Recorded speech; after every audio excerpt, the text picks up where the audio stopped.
Welcome back to another PFF Prospect Profile. We're going to talk about Penn State running back Saquon Barkley today, the #1 running back on our big board. Sam, what makes him this special prospect that people cannot stop talking about? Perfect prospect, according to some NFL teams. I think that's kind of crazy. I can see what people like about Saquon Barkley. There is a lot to like. Even if you just look beyond the fact that he blew the doors off the combine. Incredible athleticism, amazing workout numbers. His body type is incredible. He's huge, he's fast. He looks like the perfect running back prospect, at least from a measurable standpoint. And there's a lot of good stuff he does. His work in the receiving game is fantastic. He has the ability to make extremely big plays. But there are flaws that people seem to be ignoring. I do, though, think from a physical standpoint, I'm not sure I've ever seen a more talented running back in terms of body type. 5'11", 230 pounds. That's how you'd build an NFL running back to look. Explosiveness, 4.4 40-plus inch vertical. And then his balance and his ability to stop on a dime really is second to none, unlike anything I've seen coming out of college, at least in recent years. He has that sort of ability to where any given play, I don't care what the blocking is, he could take it to the house. He just has that special sort of physicality, and so I can see why the hype train is really getting going with him. I mean, he's got like 15 pounds of extra weight on a guy like Adrian Peterson with comparable straight line speed. Yeah. I would say better explosion, better change of direction skills. That's the kind of athlete we're talking about. I mean, that's an all-world talent, but it doesn't always show itself on the field. I think let's start with the flaw, the thing that we see, that we dislike, that everybody else doesn't necessarily focus in on when they're calling him the perfect prospect, and it's his work between the tackles. For a guy that weighs 233 pounds, there are way too many plays where he just does not show it. And he's a run-to-daylight kind of guy. If he doesn't like what the hole looks like, he's going to bail on it, he's going to try and find something else.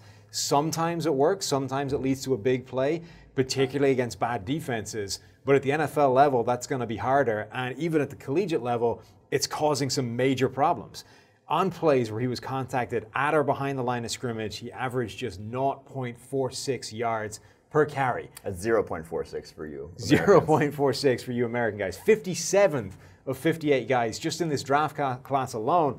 Rashad Penny averaged 3.3 yards per carry on those same plays, which led the draft class. So that is a major red flag, just in numbers terms. Yeah, I think if you had to describe his biggest flaw in one sort of term, it's that he's a 230-pound running back who acts like he's a scat back. Yeah. He would rather weigh 200 pounds and be trying to shake everyone out of their shoes instead of actually running through linebackers, running through tight holes, running through arm tackles. He wants to completely make you miss instead of just shrugging you off with the power and speed that he does have. And that's concerning because at the NFL level, these guys don't miss a lot at that point. You have to shrug guys off. You have to run through arm tackles. If you're going to make those big plays, you're not going to make guys completely miss. And they don't blow contain the same way the college defenses do. So they're not going to give you that easy backside cut to break that 50 yards instead of taking the 5 yards that was there up the middle. And I think you see that reflected in the breakaway percentage numbers. You know, he did have 19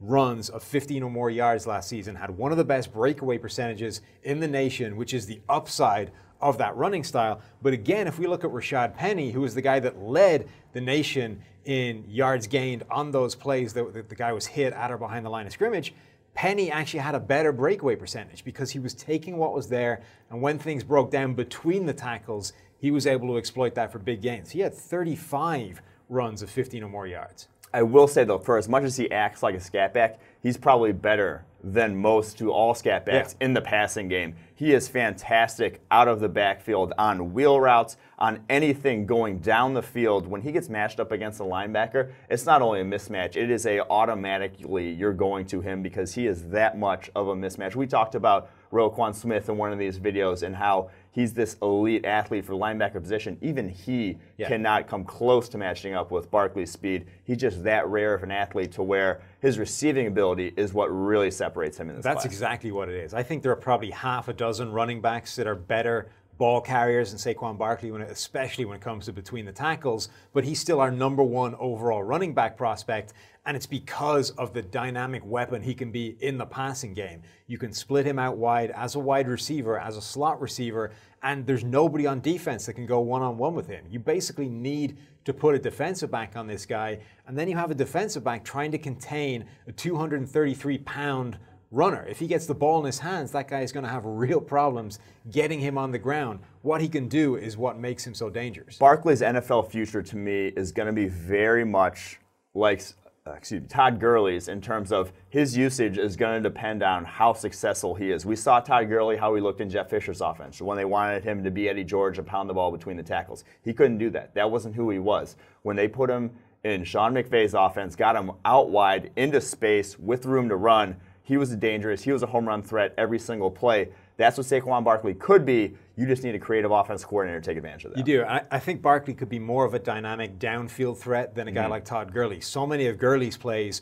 were catching screens. They were catching easy, short routes over the middle and then letting him work in the space after the catch. I think Saquon can do things more like Le'Veon Bell, more like David Johnson, where they were legitimately running some wide receiver pass patterns and exploiting the matchups against either linebackers that went out to cover them out wide or defensive backs that just weren't able to live with that physicality and that athleticism.